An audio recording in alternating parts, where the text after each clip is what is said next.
What's up guys, Aaron here, back with another video. In today's video we're going to be unboxing and taking a look at the new M1 Mac Mini, so stick around.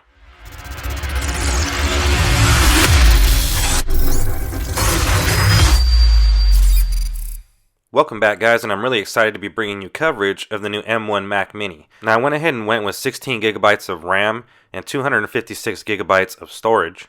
Now I chose 16 gigabytes of RAM to help future-proof the device, and I chose 256 gigabytes of memory because I will be using an external hard drive. Now I've been waiting for about 3 weeks for this device to come in, so I'm pretty excited. Let's go ahead and get started.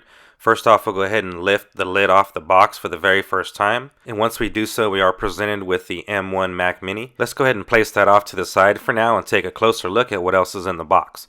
So of course we get a little bit of literature as well as the Apple sticker. Next up we get our included power cable. And of course we have the star of the show, the M1 Mac Mini. After removing the protective plastic, I have to say that I'm extremely impressed with the stealth look of the device. So as you can see, we have the Apple logo in the center as well as the LED light on the bottom right hand corner.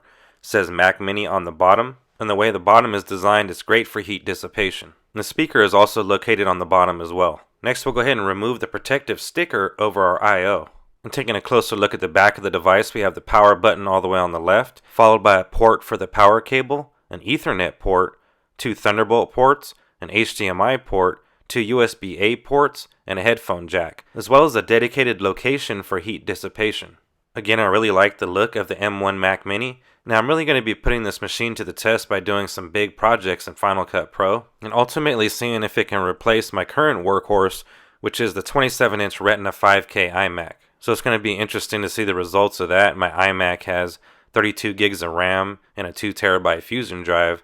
So again, we're going to see who wins out. I will be creating an in-depth review of the M1 Mac Mini, so let me know down in the comments section below what specific questions you would like for me to answer in that review video, and I will answer them for you. If you have not yet subscribed to the channel, please do so. It is free. Also, please hit that bell icon so you can be notified first when I upload a new video. Anyways guys, that's going to do it for me in this video. Please be on the lookout for that full review. As I mentioned earlier, my name is Aaron, and I'll see you guys on the next one.